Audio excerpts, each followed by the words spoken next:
تیاریاں ہماری تو بڑی شاندار جا رہی ہیں، اور اس دفعہ عوام جو سرپرائز دے گی نا وہ ساری دنیا دیکھے گی. یہ بالکل وہی والا سرپرائز ہوگا جو 9 اپریل کی رات کو سڑکوں پر تھا، جب آپ نے ایک جمہوری حکومت کو بیرونی مداخلت کے اس کے اوپر آپ نے جو ہے نا اتارا تھا.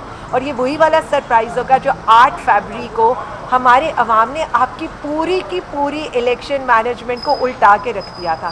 یہ وہی والا سرپرائز ہوگا جو پی ٹی آئی نے آپ کو کانا میں بھی دیا تھا، سنجانی میں بھی دیا تھا، اور اس کے بعد ڈی چوک پر بھی آپ ہمارے لوگوں کو شیلز مار مار کے تھک گئے تھے، لیکن ہماری عوام نہیں تھکی تھی.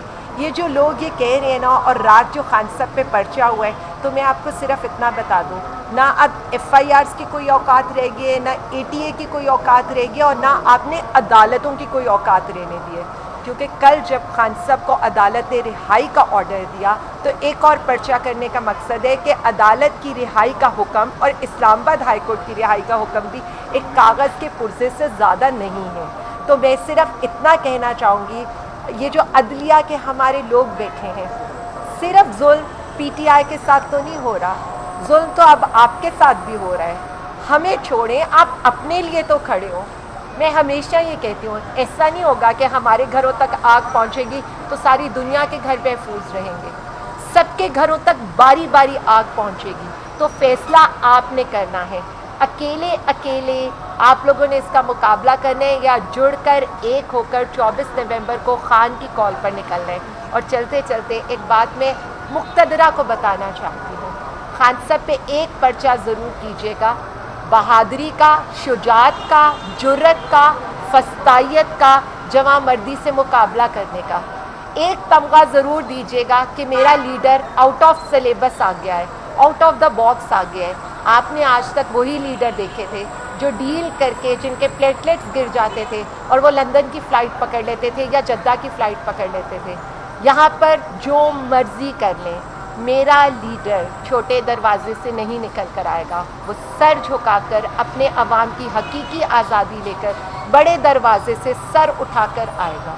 میڈم کیا کہتی ہیں، بشرا بی بی صاحبہ جو ہیں وہ سیاست میں اتری ہوئی ہیں، باقاعدہ طور پر M P As M N As کو کہا جا رہا ہے کہ آپ نے 5,000 لانے اور 10,000 بندے.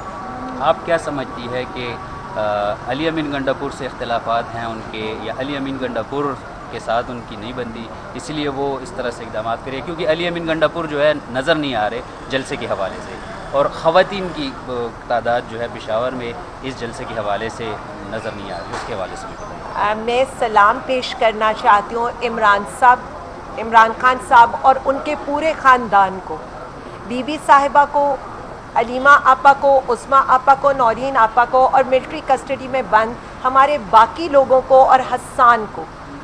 اس خاندان نے قربانی کی جو مثال دی ہے، میرا نہیں خیال جمہوریت کے لیے، ملک کے لیے کسی اور خاندان نے اتنی قربانیاں دی ہوں. جب یہ باتیں کی جاتی ہیں نا تو ہمیں نہایت افسوس یہ ہوتا ہے، وہ لوگ کہاں پر تھے جو یہ بات تب نہیں کرتے تھے کہ خان صاحب کی بے گناہ بیوی کو عدت کیس جیسے کیس میں پھنسایا گیا، ان کے ساتھ جس طرح سے شرمناک ٹرائل کیا گیا، جس طرح سے ان کو رہائی کے بعد دوبارہ توشہ خانہ 2 میں گرفتار کیا گیا.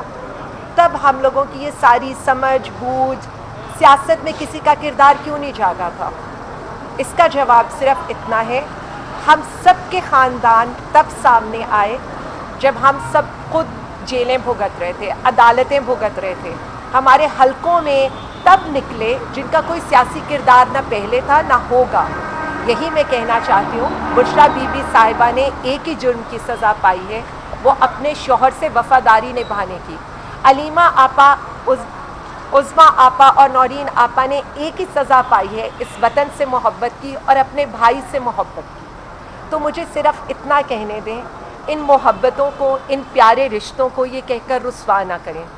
باقی علی امین صاحب ہوں، میری باقی کے پی کے کی لیڈرشپ ہو، میری فیڈرل کی لیڈرشپ ہو، پنجاب کی لیڈرشپ ہو، اس وقت جن حالات سے گزر رہی ہے، مجھے نہایت افسوس سے یہ کہنا پڑے کہ ہم حالات کو نہیں دیکھتے، اور ہم حالات کو دیکھے بغیر یہ بات ضرور کرتے ہیں کہ فلاں نظر نہیں آ رہا، فلاں نظر نہیں آ رہا. مجھے اتنا کہنے دیں کہ آج 3 مختلف شہروں میں میری ہی صرف پیشیاں ہیں، اور لاتعداد مقدمات ہیں پی ٹی آئی کے ہر لیڈر کے اوپر. اس کے باوجود ہر کوئی بساط سے بڑھ کر کوشش کر رہا ہے، لیکن سلوٹ ہے ہماری عوام کو جو پھر بھی لیڈر نہ ہونے کے باوجود، گراؤنڈ پر نہ ہونے کے باوجود، ہم شاید ان سے اس طرح مل نہیں سکتے، اس کے باوجود وہ پوری طرح موبلائزیشن بھی کر رہی ہے اور 24 نومبر کی تیاری کے لیے سرگرداں بھی ہے۔ تو میں صرف اتنا کہوں گی کہ اس وقت ہمارے نہ اختلافات ہیں، نہ ہماری لیڈرشپ کے اندر کسی قسم کا کوئی اختلاف ہے، سب متحد ہیں ایک نام پر جس کا نام عمران خان ہے، ایک نظریے پر جس کا نام عمران خان ہے، اور ایک چیز کے اوپر جو پاکستان ہے۔ تو یہ پاکستانی قوم سے میری استدعا بھی ہے، درخواست بھی ہے، ہم آپ کے لیے نکل رہے ہیں، آپ ہمارے بازو بنیں۔ ٹھیک ہے، صرف شکریہ۔ ایک بات جو میں کرنا چاہتی ہوں جی، آپ جی، جی، سب کے جی، توسط جی۔ سے، ہم پر بہت سے مقدمے ویسے تو تھانہ جلنے کے ہیں، لیکن ایک ایسا مقدمہ کیا گیا جہاں پر ہم کسی چیز کا حصہ نہیں تھے۔ میں کیوں اس چیز کو لے کر آنا چاہتی ہوں؟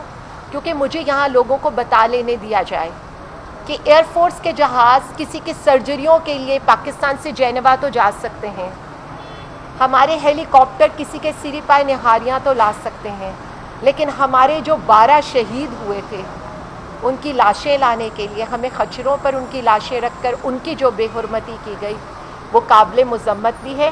اور ہم صرف اتنا چاہتے ہیں کہ نہ ہم نے اس وقت شہداء کی کے ساتھ کسی قسم کی جو ہم پر الزام لگائے گئے ایسا سوچا تھا، نہ آئندہ ایسا سوچ سکتے ہیں، لیکن میں ارباب اختیار سے صرف اتنا کہنا چاہوں گی، پاکستانی عوام کا دل ان شہداء کے ساتھ دھڑکتا ہے جن کے خون اس وطن کی مٹی کے لیے بہتے ہیں۔ خدا را ان کے خون کی قدر کریں، ان کی جو یہ شہید ہوئی ان کے جسد خاکی ہیں انہیں پاکستانی پرچم میں بہت ہی عزت و احترام کے ساتھ لپیٹ کر اور ان کو گارڈ آف آنر دے کر لایا جائے۔